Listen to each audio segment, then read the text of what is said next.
Hello everyone. If you are following my channel, you may have seen I already posted about 6 videos in Vietnam, and there are more to come as I travel down to Central and South Vietnam. But for now, I'm going to take a pause and share with you some of the activities in the USA and some of the scenery in the USA. All right, so sit back and enjoy. Thanks. Good morning, America. It has been almost exactly a year since I filmed my first vlog. So today I thought I'll make a second one. I'm not scripting anything right now. Starting out my day Saturday morning. I'm heading to meet a friend.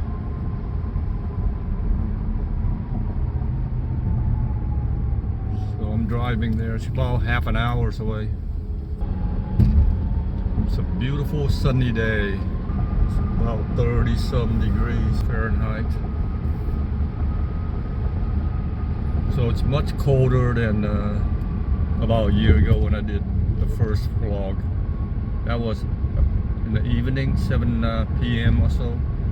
If you recall that video, the temperature was 70 degrees Fahrenheit. So I'll flip the camera around, let you see the beautiful sky, blue sky, clear. It's a cool day, chilly day, but it's normal for March, mid-March. Almost 9 a.m. in the morning, and it's not very dense traffic at all. You want to compare this to Vietnam, there's no comparison, of course. My family came over to the US when I started 6th grade in the US. I was 11 years old. When I was 11, my mom was only 41 years old. I'll tell you what it's like to live with 7 boys and 1 girl in the family. It's nothing like you would think. I guess everything that you would think. And you know what? That's what makes us so independent with all boys. There are pros and cons with a bunch of boys in the family. The pros, we need to move mountains. And that's another story I'm going to cover in another video. And we worked our asses off when we were little. First came here to the US. We lived in a small home for 10 people. It basically had only 2 bedrooms. Oh, let me take that back. 3 bedrooms. My mom and dad get the 1 bedroom. My sister got her own bedroom, and all the boys are whatever. 1 bedroom scatter everywhere. Everybody had to kind of like on your own. The thing about Vietnamese culture is, especially when your dad's in the military, never hardly see your dad. Okay, I mean, I'm talking about my own family, my dad. He works hard, he comes home, and then he works some more. There's no playing time, there's no conversation time with the dad. All I remember is a bunch of his army friends would come over once in a while, scare the hell out of me. They always threatened me to take me to the army, and I was about 5-year-old, 6-year-old. Yeah, they threatened to take me to the army, and I was scared to death. I would go hide in the closet in somewhere. And they would come in like a truck full, and sometimes they're in uniforms too. They carry M16s with them, and all the guns with them into the house. Looking back, I don't think it's funny at all. Actually, I'm kind of angry about it. So back to the little house that we had to finance it, borrowed money. I guess my parents, they're in their 40s, came here with nothing, totally nothing. When you're so poor that you get food stamps from the government, they don't give you money. You go to grocery to buy food only. That's not enough at all. My mom had to go to work with 8 children in the house. She had to go work in a factory, in a donut factory. She would work 40, 50 hours a week, just putting donuts in boxes. Basically, she worked that for till she's 60 some years old. And my dad went to work right away. He worked for a little TV shop, repair TVs, deliver the TVs. These are heavy ass TVs. It's got a turntable in there to play the records, and it's like a cabinet. They're heavy. What about the kids? We all range from 7 years to 21 years old. That's how many kids. You pack 8 kids in the age of 7 to 21. Okay. But looked at my mom. She's a super mom for sure. She had to, after work, she had to cook for the whole family. All the boys would take turn doing dishes, housework, vacuum the house, cut the grass or whatever. We don't do laundry though. Even my mom does all the laundry too for 10 people in the house. Wow. So when I started going to school, 6th grade,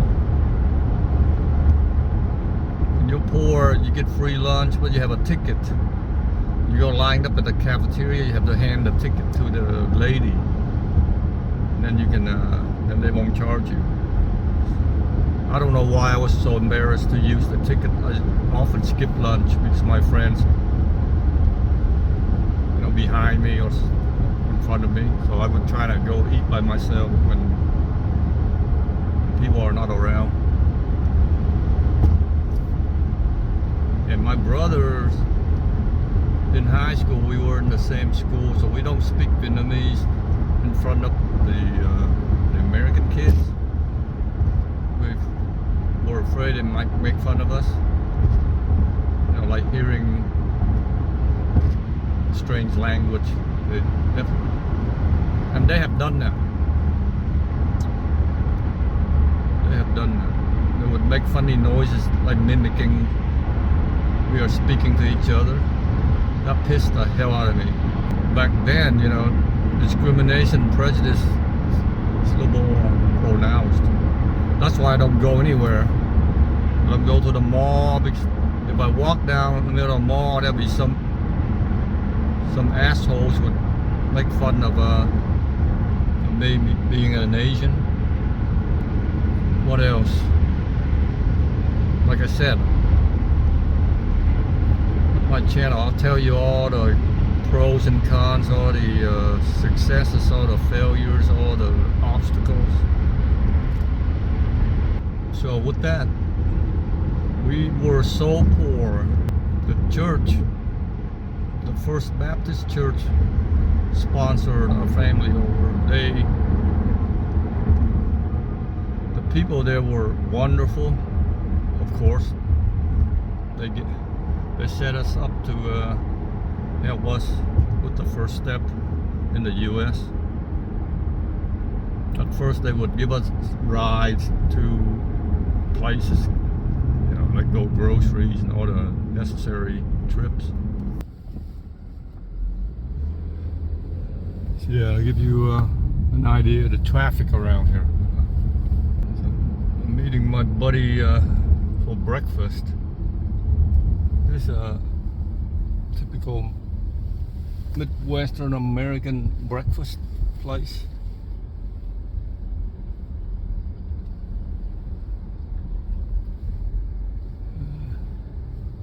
I usually get 2 medium over eggs, raisin toast, a couple sausage patties. That's it for my breakfast. It's $15 nowadays just for that, without a coffee even. Yep. Yep. Breakfast place here. Somebody with a muscle car over there. So I don't even record in here. People will look at me.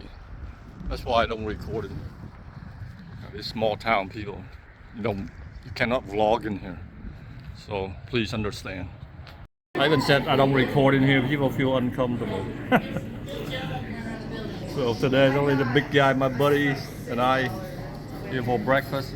That's just this usual go-to big man breakfast. My usual is a raisin toast, 2 eggs, sausage link, and patties. Simple. So we just got done with breakfast, the big guy and myself. I'm gonna take you to another place. See where I live? It's cornfields. That's why farmers. Small town USA. The cornfields everywhere.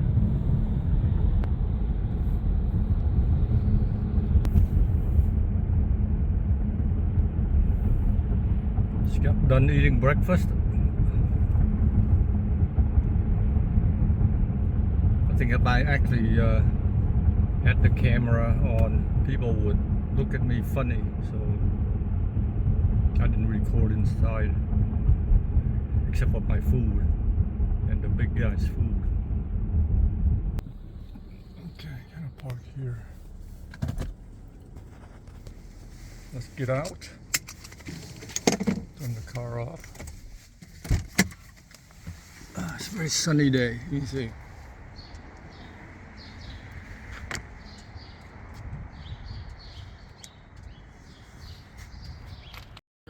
Wow, man! Truck, I didn't even look at. See how big the back seat is Oh now? my God!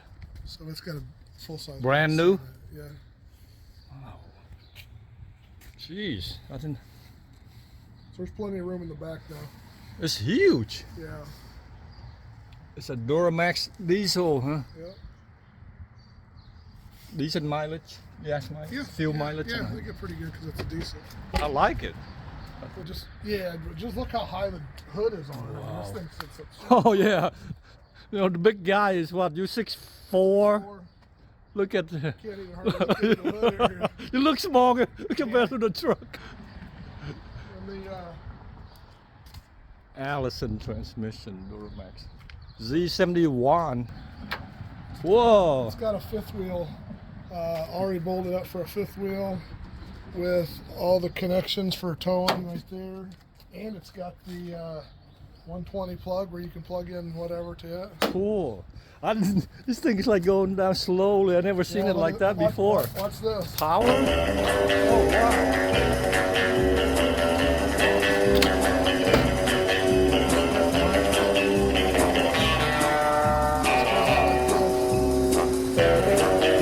The handle. Really? Yeah. So this is a step, how you get on and you grab onto this. Grab on that step And then this, man, I feel like on top of the world now. Like I said, it's already got the connections to put a fifth wheel plate back there. Yeah, you can, a motor home or something. Yeah. Nice. Got a handle here too. I never seen a truck like this with the. Yeah. And then you can also, this goes up. Wow. The cool feature is you can put the tailgate up and just drop this middle section too. So when you're hauling stuff, you can leave this down. Oh, like wow. this too. This is to have. Oh, the towing package.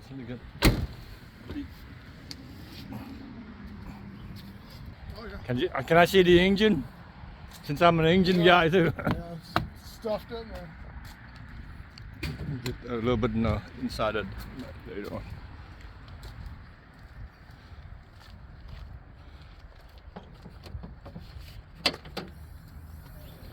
May I ask how much is this thing? 70,000. Yeah, I'm not surprised. Yeah, that's what I thought. Maybe even. They go more than that. They go This more just than- this more. just doesn't have all the bells and whistles on it.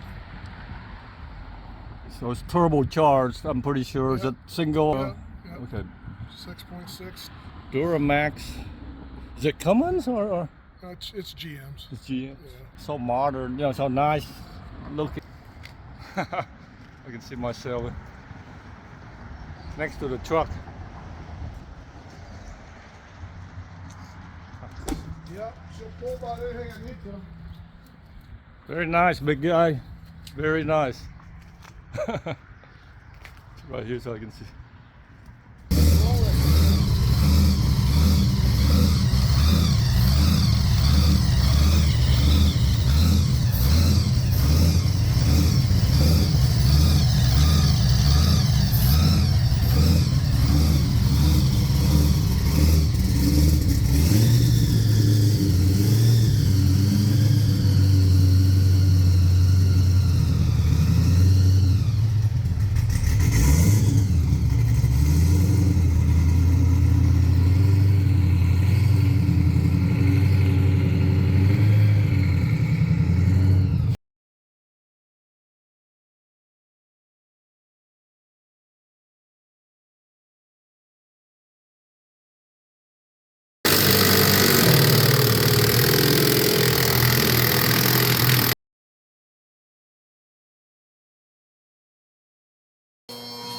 In future videos, I will definitely share more about which car of mine, what we have done so far, and maybe the final product.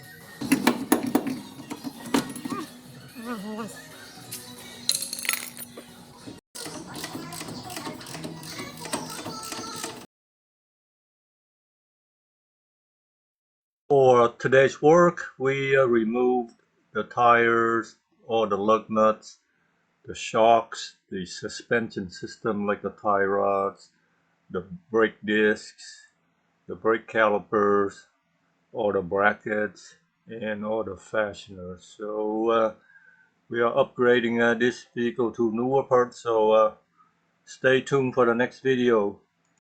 Tomorrow, but I'll be over here maybe Monday, but I'll definitely be here Tuesday and Wednesday. All right. Thanks a lot, big guy. Keep your back healthy. Yeah, I'm gonna go put a lidocaine patch on it. Okay. All right. See you. All right. Continue the vlogging.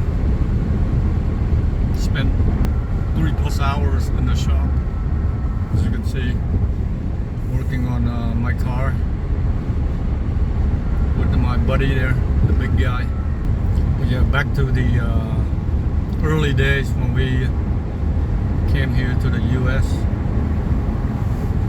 Everybody from young to old pretty much got to figure out how to help the family of making a buck or two here and there. Some of the jobs that I did, one of them was go around the neighborhoods. I had a push lawnmower, so I knocked on their doors, basically said, hey, you want your yard cut? And some would say yes, some would say no. So I would spend an hour, 2 hours, whatever, cutting the grass. They gave me a few bucks. And the other time was corn detasseling. It's got to be a certain height, at least 5 feet tall. I was not that tall, but I figured I still can pull the tassels off the corn stalks. That's how I got the job. And we got a lot of work at home because we had a small home. Of course, my dad and my brothers, we all worked very hard after school. We dug the whole basement. It had a crawl space. So you know what a crawl space is? It's got a little room down there underneath the house. That's about it. So we dug the dirt. Lots of dirt, tons of dirt over years maybe. And then my dad poured a concrete underneath there to create a full basement. My dad's very talented. He figured out everything. He did all the electricity. He figured out how the concrete support the beams. Yeah, he was very smart. Basically, a sergeant of the army inside our house to order us what to do. Digging the basement is very hard work into 5-gallon buckets because we have to transfer the dirt and gravel and rocks from the basement to a little bitty window in the basement. One of my brothers, kind of from the outside, take the bucket and dump the dirt outside somewhere, and then we even shifted through the different sand and gravels and the dirt, so we reuse everything to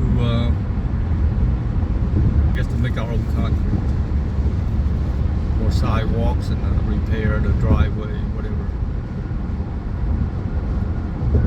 That's a lot of physical labor. After school, my brothers would deliver the papers, and some of them work in the factory as well. Two of my older brothers work in the donut factory with my mom. All they do is put donuts inside the boxes for them all day long. If you look at it, how many years does it take to become successful? We were never had enough money. So many people in the house. We lived in the same old house until I went to college, basically. During that time, my mom even had people.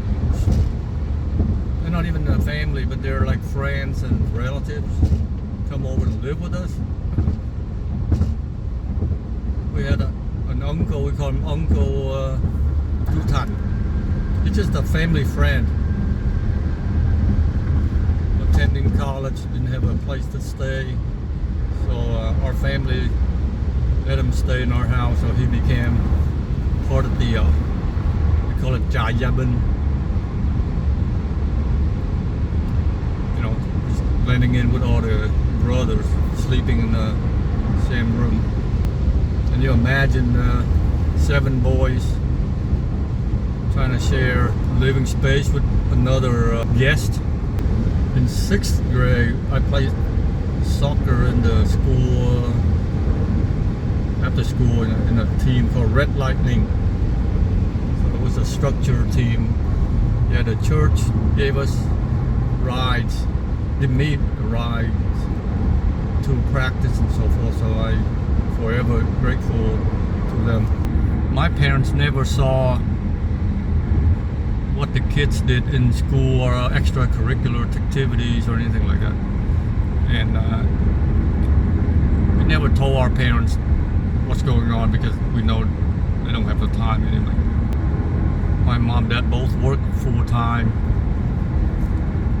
We started in the US till they're old and reach retirement age. So coming into the US back then started out with empty-handed. Everybody gotta study hard, stay in school. We never had enough money, so we never able to afford anything nice. Never had too many friends either because I told you already, right? Especially don't go out in the mall hanging around, If I see strangers on the street, there might be trouble sooner or later.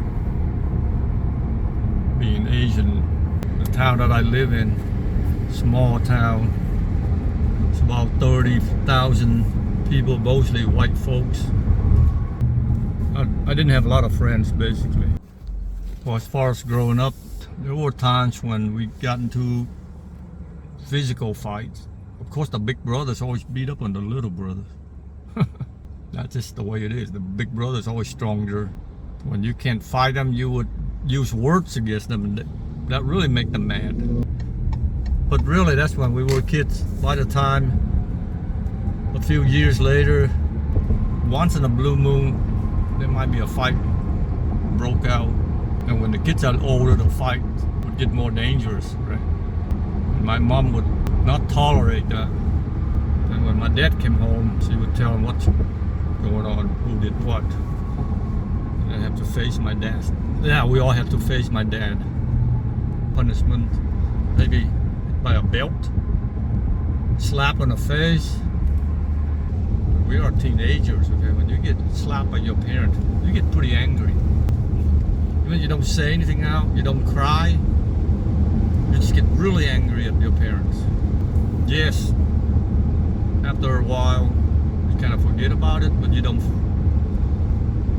really 100% forget about it. I mean, you kind of just brush it away. Just don't cause troubles, okay? So that's really the rule, the simple rule. When you have all boys, are you kidding? Stay out of trouble all the time? Impossible. What can the dad do, you know? Being in Vietnamese military structure type of family. Yeah, one time my dad slapped me. I was so mad. I punched the door and I cracked the door. His bedroom door. The crack's still there for many years. We never fixed the crack. Well, you know, when you take it out on something. I mean, I punched the door when he's not there. I punched this bedroom door. I cracked it. So the lesson is, don't spank your kids, because it will leave scars. Even they love you. I actually liked a girl in 6th grade. I was too shy to approach her, so I told the kids that I like her, so they passed the word around. Come to my surprise, she started hanging around, follow me everywhere during lunch breaks. I was too scared to talk to her.